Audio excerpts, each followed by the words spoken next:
ഇപ്രാവശ്യത്തെ ഇലക്ഷൻ എന്താ ഒരു ചൂടും ചൂടൊന്നുമില്ലല്ലേ?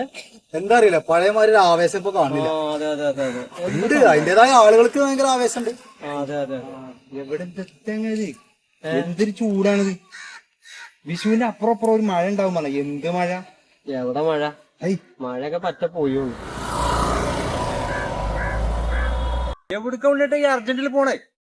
എടാ വിഷുക്കല്ലേ, കുട്ടികൾ പടക്കം വാങ്ങാനായിട്ട് പെരും കച്ചറ. അപ്പൊ ഞാൻ പടക്കം വാങ്ങാൻ വേണ്ടി പോവാ. അതിന് നിങ്ങളിപ്പോ ഇത്ര അടങ്ങാറാണോ? അത് ഓൺലൈനിൽ ബുക്ക് ചെയ്താ പോരെ? പടക്കം വേണോ, ഡ്രസ്സ് വേണോ, എന്താ കിട്ടാത്തത്? ഞാനൊക്കെ അതല്ലേ ചെയ്തത്. ഈ ഓൺലൈൻ കച്ചവടം കൊണ്ടൊക്കെ നാട്ടുകാർക്ക് എന്ത് ഉപകാരമുള്ളത്? നമ്മള് സാധാരണ ചെറുകിട കച്ചവടക്കാരുണ്ടല്ലോ, ഓലടുത്ത് അതൊക്കെ വാങ്ങേണ്ടത്. ഇപ്പൊ തന്നെ നിങ്ങൾ ആലോചിച്ച് നോക്കി, നമ്മളെ റഹീം സൗദി ജയിലിൽ കിടക്കണ 34 കോടി കേരളം പിരിച്ചു. അത് ഈ ഓൺലൈൻ കച്ചവടക്കാരാ കൊടുത്ത്. സാധാരണക്കാര്, ഈ സാധാരണ ചെറുകിട കച്ചവടക്കാര്, കൂലിപ്പണിക്കാര്, ഇവരൊക്കെയാണ് ഇത് പിരിച്ചു കൊടുത്ത്. അപ്പൊ നമ്മൾ എന്ത് ചെയ്യണം? നമ്മൾ സാധാരണ കച്ചവടക്കാരുടെ അടുത്ത് വാങ്ങണം നമ്മളെല്ലാ സാധനങ്ങളും.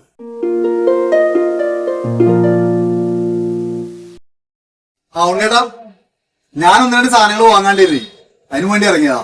ഇതന്നെയാണ് ഞാൻ പറയണത്.